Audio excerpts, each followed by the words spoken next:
Hello guys, welcome back to our YouTube channel Orphan Chemistry. Feel positive with chemistry and get all the solution here. दोस्तों आज हम लोग पढ़ने जा रहे हैं मिक्स्ड SN1 और SN2।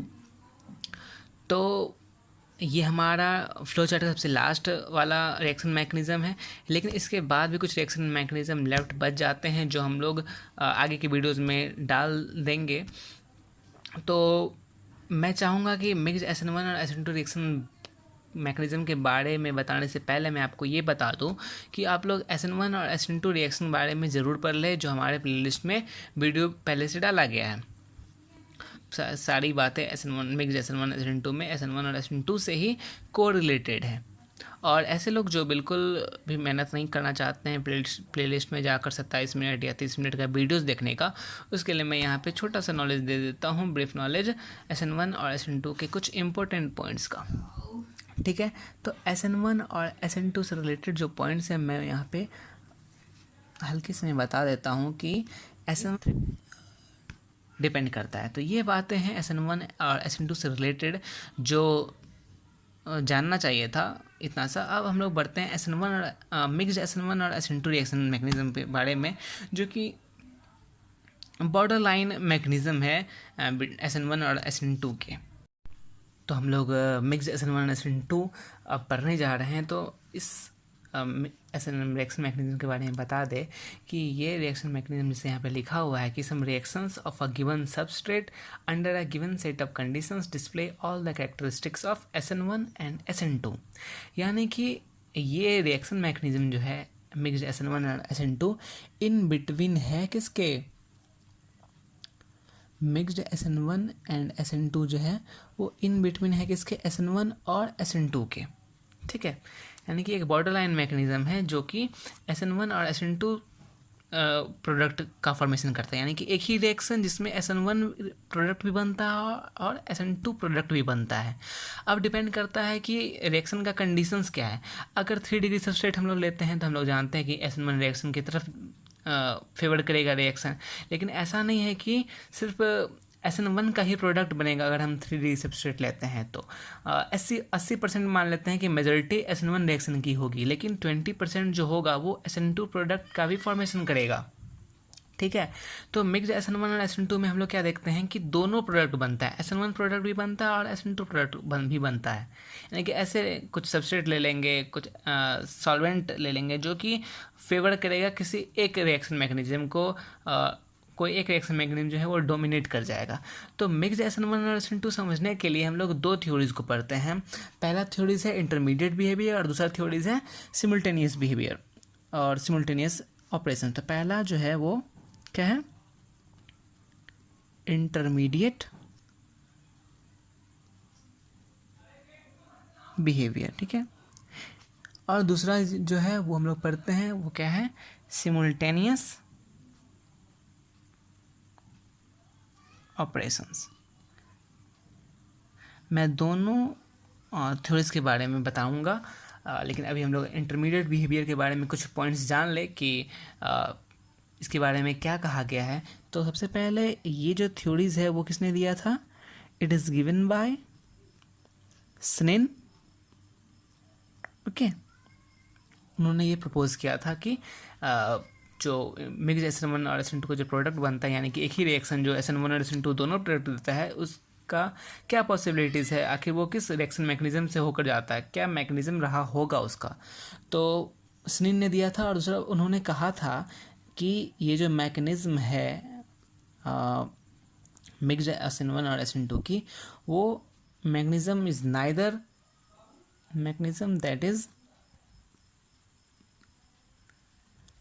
neither pure SN1, okay, nor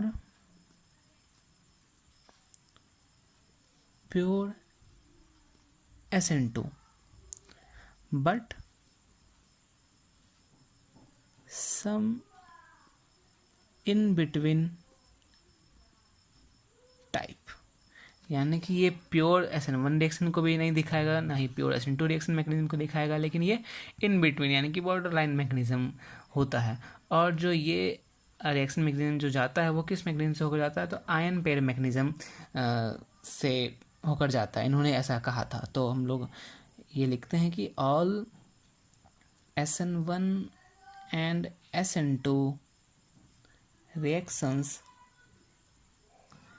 can be accommodated by one basic mechanism,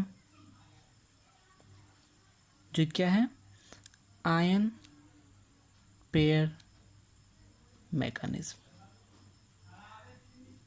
okay, उन्होंने ऐसा कहा था। और according to him the substrate first ionizes to an intermediate ion pair that is then converted to product. ठीक है, तो इसका मतलब क्या हुआ कि मान लेते ये RX है और इसका रेट ऑफ द रिएक्शन जो है वो K1 है, और ये आयन पेयर का फॉर्मेशन किया है, यानी कि एक कैटायन और एक एनायन, और प्रोडक्ट का फॉर्मेशन किया, ये K2 होगा। और ये रिएक्शन पे उन्होंने 2-3 कंडीशंस दिए, वो भी हम लोग यहाँ पे पढ़ लेते हैं। तो ये चौथा और पांचवा कंडीशन क्या है हमारा, कि उन्होंने कहा कि if K1 is greater than K2 then mechanism is SN2। Okay, दूसरा बात उन्होंने कहा कि if K2 is greater than K1 then mechanism is SN1। और तीसरी बात जो है यहाँ पर वो क्या है कि बॉर्डर लाइन बिहेवियर के बारे में, कि अगर बॉर्डर लाइन बिहेवियर होता है, यानी कि मिक्स्ड SN1 और SN2 रिएक्शन मैकेनिज्म को अगर फेवर करेगा, तो क्या कंडीशन होगा, K1 और K2 के बीच में क्या रिलेशन होगा। तो border line behaviour is found where the rate of formation यानी कि K1 एंड डिस्ट्रक्शन यानी कि K2 are of the same, यानी कि K1 is greater than K2। ठीक है, ये तीनों कंडीशन के बारे में हमें पता होना चाहिए। तो अब कैसे K1 बड़ा होगा K2 से तो SN2 रिएक्शन फॉलो करेगा, तो हम लोग जानते हैं अगर K1 बड़ा होगा K2 से तो क्या हो जाएगा कि स्लोएस्ट स्टेप कौन सा हो जाएगा, K2। अगर ये स्लोएस्ट स्टेप होगा तो आयन पेयर का फॉर्मेशन नहीं होगा, और जैसे ही आयन पेयर का फॉर्मेशन नहीं होगा तो हम लोग SN2 रिएक्शन मैकेनिज्म के तरफ बढ़ जाएंगे। यानी कि SN2 रिएक्शन में क्या होता है कि डायरेक्ट प्रोडक्ट बन जाता है, सिंगल स्टेप प्रोसेस होता है, वहाँ पे आयन का फॉर्मेशन नहीं होता, यानी कि इंटरमीडिएट का। और अगर K2 बड़ा होगा K1 से, यानी कि स्लोएस्ट स्टेप ये होगा रिएक्शन का, अगर ये स्लोएस्ट स्टेप होगा यानी कि इंटरमीडिएट का फॉर्मेशन होगा, और इंटरमीडिएट का फॉर्मेशन होगा तो वो SN1 रिएक्शन की तरफ बढ़ेगा। और अगर K1 और K2 यानी कि रेट ऑफ फॉर्मेशन और रेट ऑफ डिस्ट्रक्शन दोनों इक्वल होगा, सेम मैग्नीट्यूड का होगा, तो हम लोग बोलेंगे कि ये मिक्स्ड SN1 और SN2 रिएक्शन मैकेनिज्म को फॉलो करेगा।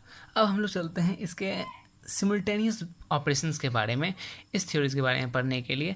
ऐसे मुझे इस थ्योरी इंटरमीडिएट बिहेवियर थ्योरी से ज़्यादा अप्रोप्रिएट सिमल्टेनियस ऑपरेशन वाला थ्योरी लगता है।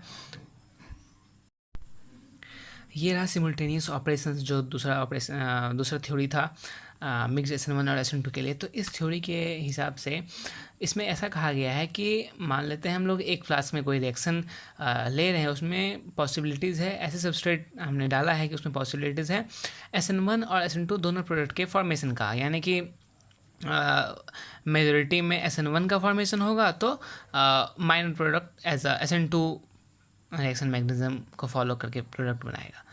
या फिर SN2 अगर मेजर प्रोडक्ट होगा तो SN1 क्या हो जाएगा हमारा माइनर प्रोडक्ट हो जाएगा। तो सिमुलटेनियस सेपरेशन में ये बात कहा गया कि no intermediate mechanism at all and borderline behaviour is caused by simultaneous operation. यानी कि दोनों ऑपरेशन अगर साथ साथ किया जाए, साथ साथ हो किसी एक फ्लास्क में, तो वो क्या सिमुलटेनियस ऑपरेशन को फॉलो करेगा, इस थ्योरी को फॉलो करेगा। दूसरा बात क्या है कि जैसे हमने कहा अभी कि in the same flask of both SN1 और SN2 mechanism, that is some molecule react by the SN1 while others react by the SN2 mechanism. हम लोग एग्जांपल लिए हैं 4-मिथॉक्सी बेंजाइल क्लोराइड का। हम लोग 70% एक्वस एसीटोन में 4-मिथॉक्सी बेंजाइल क्लोराइड को डाल दिए इस फ्लास्क में। अब ये क्या करता है, ये जो हमारा सबस्ट्रेट है 4-मिथॉक्सी बेंजाइल क्लोराइड, ये क्या करता है, इसका अगर हम लोग हाइड्रोलाइसिस करते हैं तो ये हमें देता है SN1 प्रोडक्ट, यानी कि 4-मिथॉक्सी बेंजाइल अल्कोहल। ठीक है, SN1 प्रोडक्ट देता है।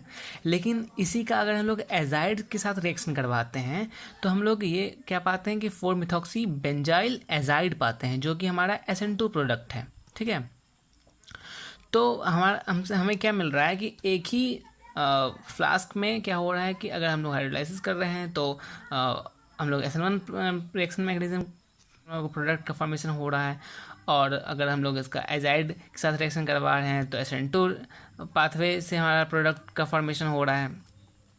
तो this is border line type of mechanism. और ये जो सबस्ट्रेट है वो हमें दोनों मैकेनिज्म को दिखा रहा है, और it's a best example of mixed SN1 SN2 reaction mechanism.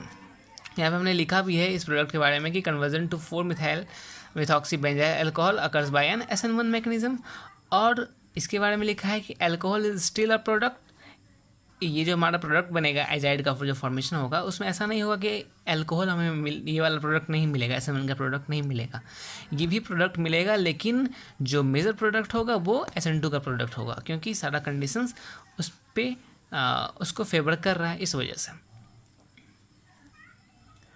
हम लोग यहाँ पे इसके बारे में, इस प्रोडक्ट के बारे में ऐसा लिख सकते हैं कि ये जो है इंक्रीजेज, जो एजाइड जो है वो increases the rate of ionisation but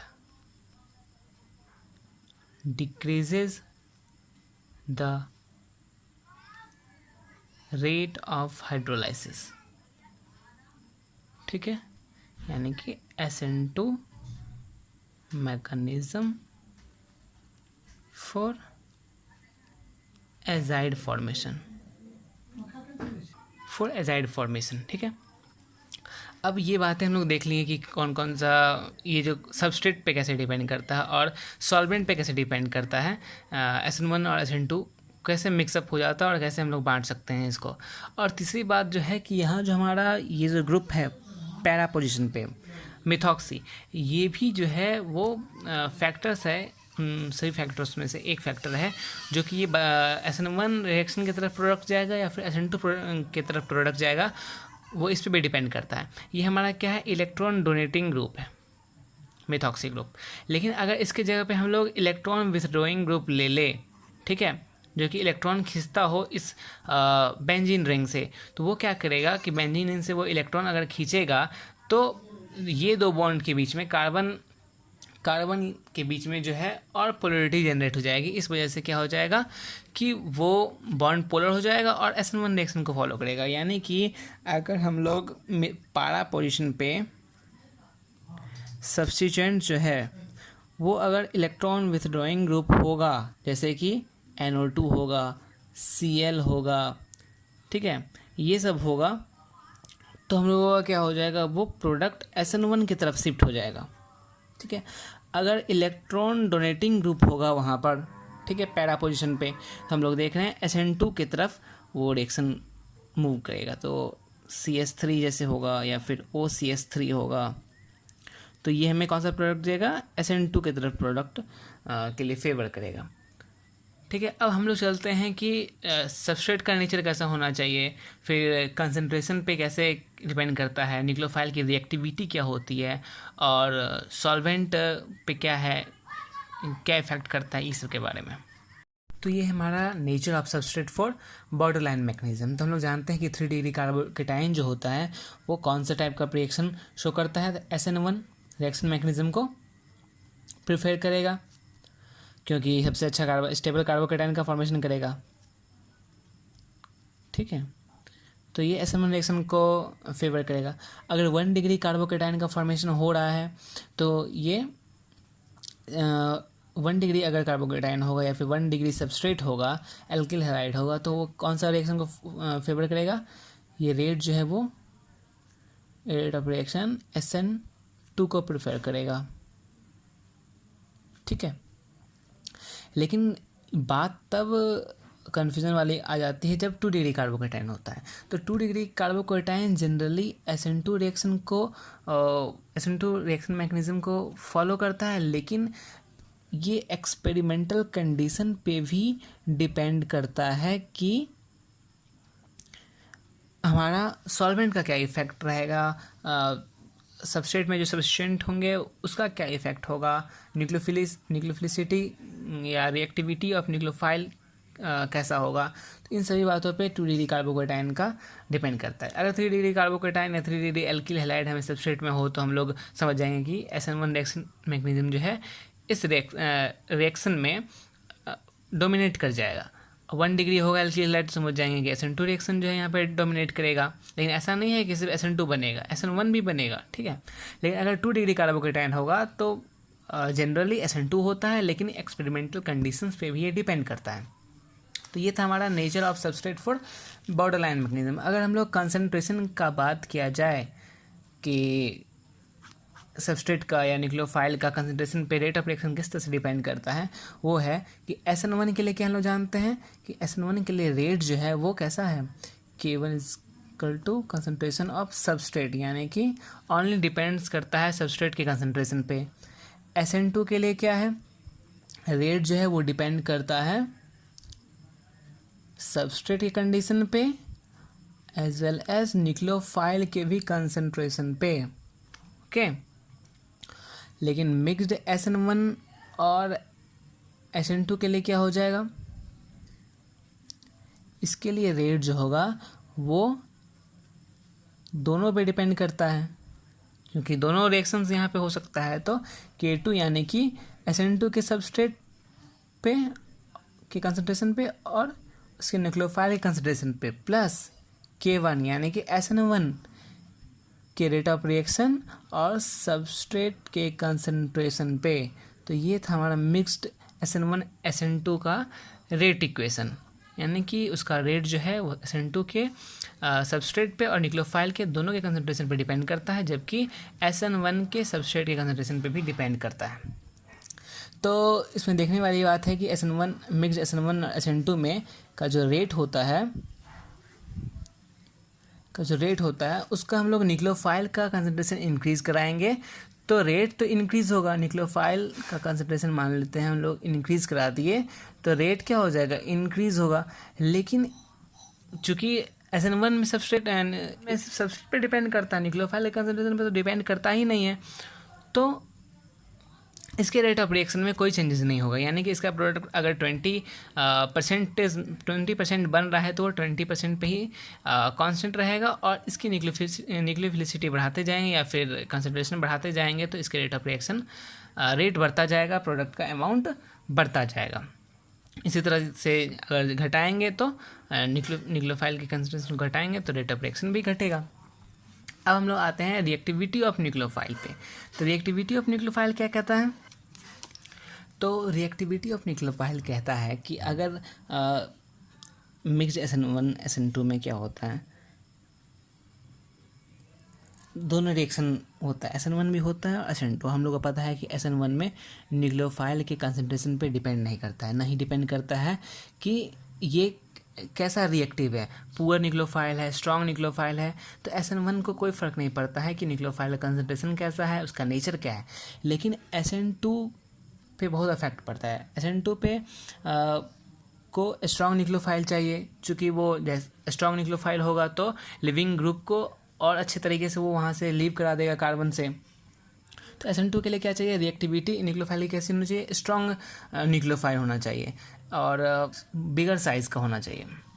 लेकिन SN1 में ऐसा कुछ नहीं होता। तो मिक्स्ड SN1 SN2 के बारे में हम लिखते हैं तो हम जानते हैं कि पुअर न्यूक्लियोफाइल अगर रहेगा तो वो SN1 रिएक्शन को फॉलो करेगा, रिएक्शन मैकेनिज्म को फॉलो करेगा। अगर स्ट्रॉन्ग न्यूक्लियोफाइल होगा तो वो SN2 रिएक्शन मैकेनिज्म को फॉलो करेगा।